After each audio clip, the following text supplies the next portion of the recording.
up, you guys? Welcome back to another one. If you are new to the channel, I'm Gold Pony, and today we are in the new 2020 Hyundai Tucson, courtesy of Jack Giambalvo Hyundai in York, PA. And so I'm always excited to drive Hyundai SUVs. Perhaps it's because I own one, the Santa Fe, and it has around 25,000 miles on it so far. It's been absolutely perfect for me. Averages around 26 miles per gallon, which is great in my opinion. So therefore, I figured I'd jump into Tucson once again. So what do you say? Let's go ahead and jump right into it. And as always, let's start with pricing. And so of course, there will be several different trim levels for the 2020 Tucson. First one being the SE, starting at $23,350. Value starting at $24,800, SEL for $25,750, Sport for $27,900, Limited starts at $29,050, and lastly the Ultimate, the one we are in today, starting at $31,700. And so that was actually pricing all for the front wheel drive setup.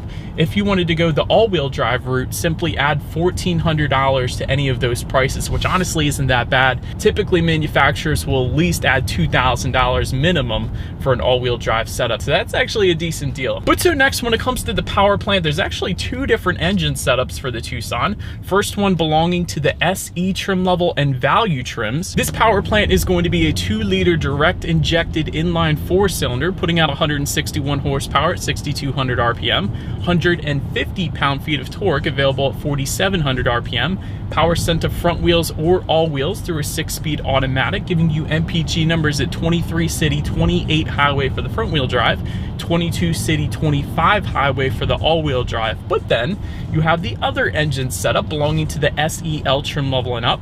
This one being a 2.4-liter direct injected inline 4-cylinder, putting out 181 horsepower at 6,000 RPM, 175 pound-feet of torque, available at 4,000 RPM. Once again, sent to front wheels or all wheels through a 6-speed automatic, giving you MPG numbers at 22 city, 28 highway for the front wheel drive, 21 city, 26 highway for the all-wheel drive. But so now, before we do any kind of fun accelerations in the Tucson, I did want to mention there are some driving modes for this one.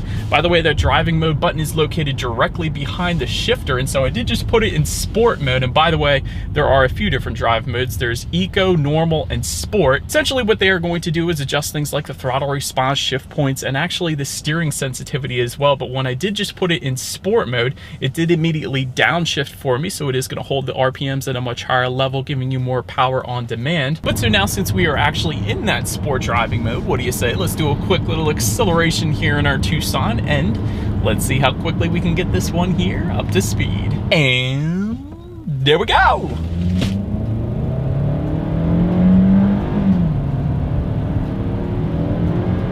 All right, it's acceptable. It's certainly not the quickest thing in the world, and Hyundai of course has some other options if you did want a quicker acceleration, but really that is going to be enough for you to merge onto the highway or anything like that. It's just, I'm just thinking the Tucson could probably benefit from maybe a turbocharged engine or something like that. But nonetheless, to go along with that acceleration, as always, braking is equally important. And so you will find, of course, 4-wheel disc brakes on the Tucson. And as far as the braking feel goes, I've had absolutely no issues in my short test drive today. So certainly bringing the Tucson to a very nice stop in this one. Touching on suspension and handling a little bit, up front, you're going to get an independent McPherson strut front suspension with coil springs, gas pressurized shock absorbers, and a 24.7 millimeter stabilizer bar. In the back, independent multi-link rear suspension with gas pressurized shock absorbers once again, and a 23 millimeter stabilizer bar. As far as ride quality goes, it's been absolutely perfectly fine for me. I wouldn't say it's quite as smooth as the Santa Fe, the Hyundai Santa Fe, the one I have, but certainly definitely no issues there. Ride quality has been just fine. As far as the steering feel goes, I actually do like it in the sport driving mode here. It is a heavier weight to it, and so if that's not your thing, just take it out of sport driving mode and then you got a little looser of a feel to it. But I do like that it does adjust the steering feel, and you can notice it dependent upon what driving mode that you're in. So I do like that Hyundai did that with the Tucson.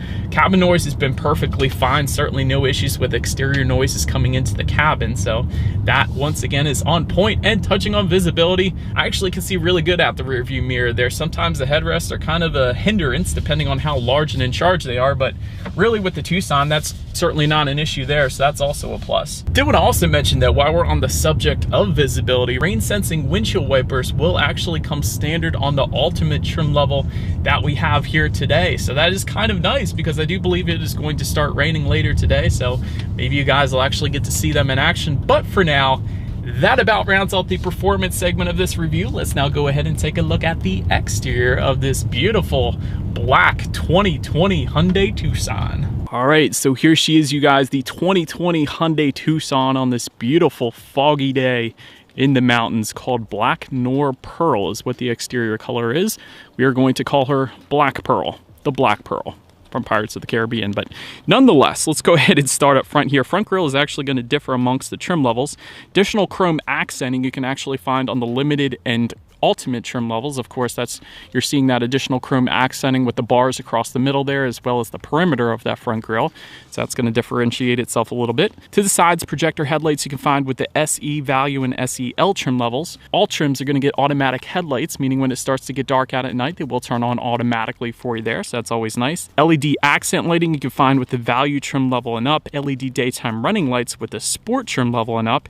And actually, with those LED daytime running lights, they do come with LED full lighting as well, so it's going to illuminate your drive a little bit better than those projector headlights. But fog lights can be found just below if you were to go with that Sport trim level and up as well. But now go ahead and make our way to the side on this one. Roof rails, black roof rails, can be found with the Value trim level and up. Chrome beltline molding with the limited and ultimate trim levels. You guys can see that towards the bottom of the windows there, of course. Rear privacy glass is going to come standard for all trim levels. Body colored power adjustable side mirrors will come with all trim levels as well. But if you go with the Value trim, those side mirrors will come heated. And if you go with the limited or ultimate, they will come with integrated turn signals as well. So that's definitely nice. Taking a look down at the wheel setup, 17-inch alloys will come with the SE and Value trims. 18-inch alloys with the SEL Limited and Ultimate. That, of course, is what you're looking at right now. And if you went with the Sport trim level, of course, with it being a little sportier, they are upsized once again to 19-inch alloy wheels there. And so, but now making our way to the back of the Tucson, you guys can see that shark fin antenna found up top there. Just below that, rear spoiler with an integrated brake light. Rear window wiper also back there. LED taillights can be had with the Sport, Limited, or Ultimate trim levels. Of course, that is what you guys are looking at right now.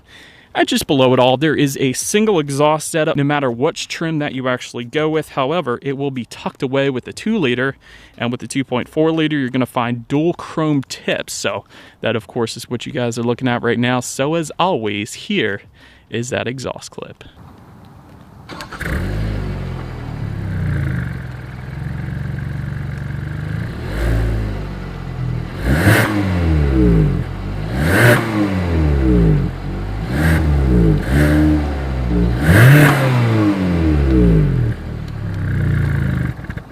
All right, so now since we are around back of the Tucson, there are a few different ways you can go about opening that rear lift gate. There actually is a button on the key fob. Simply press that if you like. That's one way. There's also a button by the driver's side left knee. That is the second way. And there's actually a hands-free power lift gate if you were to go with the Sport, Limited, or Ultimate trim. And so, of course, we do have that today. Once opened up, cargo capacity is going to come in at an even 31 cubic feet. If that was not enough space, of course, the rear seats do fold down, bumping that up to 61.9 cubic feet. And for comparison's sake, the Mazda CX-5 comes in at 59.6 cubic feet. So wanted to mention that because the Tucson is a pretty similar shape to the CX-5. A lot of the dimensions on the interior are going to be pretty much the same, so I did want to mention that. But in-floor storage can be had in that cargo area as well. That's always nice. And there is a 12-volt power outlet back there as well. Then making our way up to the rear legroom, that is going to come in at 38.2 inches, which actually is a good bit. For reference, I'm an even 6 feet tall. This is how much space I have back there. For comparison's sake, once again, the Mazda CX-5 comes in a little bit more at 39.6 inches there. So essentially it's kind of the same, but a little bit more with the CX-5. But those rear passengers will also find a rear center armrest with cup holders for all trim levels actually across the board.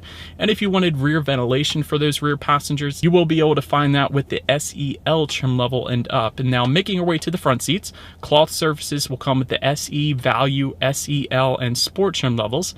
leather surfaces with the limited and ultimate trims. Manually adjustable seats will come with the SE, whereas 8-way power adjustable driver's seat will come with the value trim level and up. And by the way, that will come with power lumbar adjustment as well. Value trim and up is also going to give you heated front seats, and if you went with the ultimate, you will also find ventilated front seats. So it's always nice. But taking a look now at the steering wheel, it is tilt and telescoping for all trim levels. It will come leather wrapped for the sport, limited, and ultimate trims. And it will come actually heated as well for the super cold days in PA like today.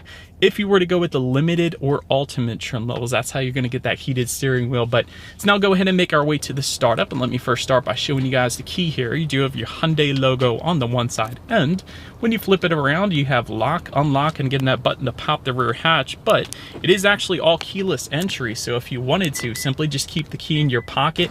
There's a little button on the door handles there, so simply press that to lock and unlock this one.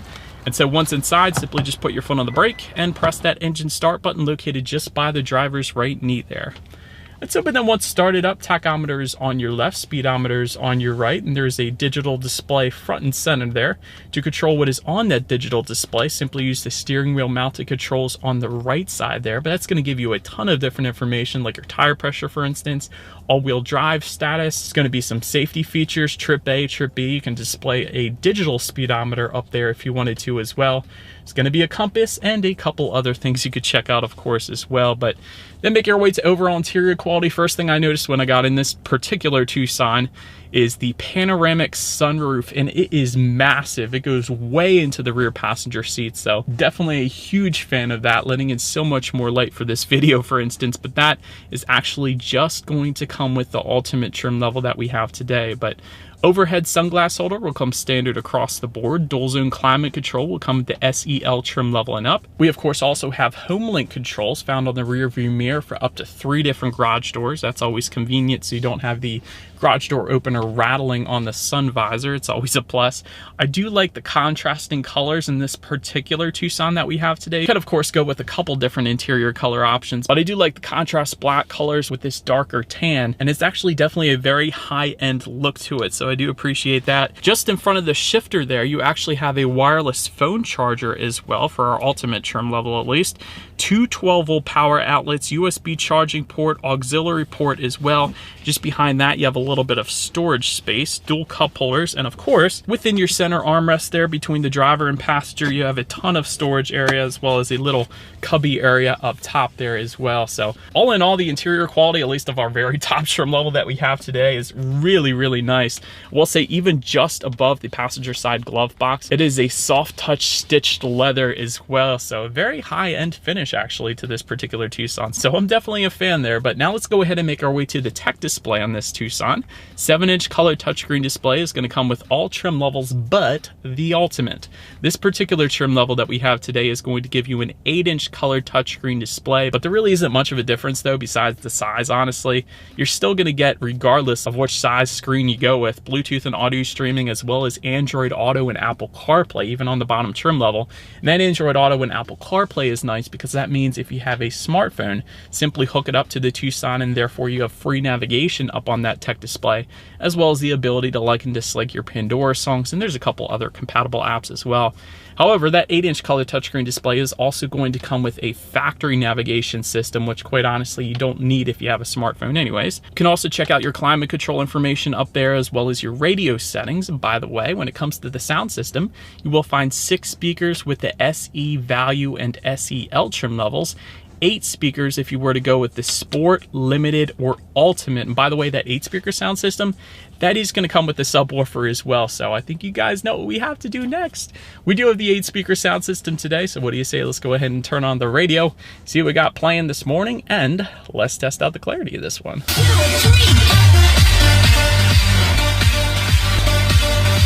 Ton of bass. You can certainly tell there's a subwoofer in this thing, but clarity is actually on point as well, and really there's speakers everywhere in this thing. 8 speakers is definitely a decent amount, so sound system is definitely on point, at least if you were to go with one of those 3 trim levels, Sport, Limited, or Ultimate, so I can vouch for that one. Last thing on the tech display I wanted to mention to you guys is when, of course, you do put the Tucson in reverse, you will find a rear view camera for every single trim level. However, if you went with the Limited or Ultimate, you will actually also find a surround view camera, or 360-degree monitor, I should say, with several different view options as well, including just behind it. You can kind of look to the left of the Tucson, to the right of the Tucson, and then, of course, all the way onto the right, you do have that surround view monitor. But that, of course, is going to lead us into safety. And so first thing I always like to mention when it comes to safety, if the vehicle actually won this award, is this one did. This is an IIHS Top Safety Pick Plus, the very highest designation by IIHS. So you know this thing is safe to start. Front side curtain airbags will come standard. Latch, of course, being lower anchors and tethers for children for the rear car seats in the back there. Rear child door locks can also be found back there, as well as a tire pressure monitoring system. But some of the more exciting advanced safety features that you can find on the Tucson for all trim levels actually include a driver attention warning system, lane keep assist, and forward collision avoidance assist. Then, if you went with the value trim level and up, that is actually going to add a blind spot monitoring system with rear cross traffic alert, being the little car icons in your side mirrors, so you don't go turning into anybody in your blind spot. Lastly, the Ultimate trim that we have today is also going to add a forward collision avoidance assist system with pedestrian detection. But that is about it for this one, you guys. Thank you so much for watching. Feel free to follow me on social media at the bottom of the screen there if you like.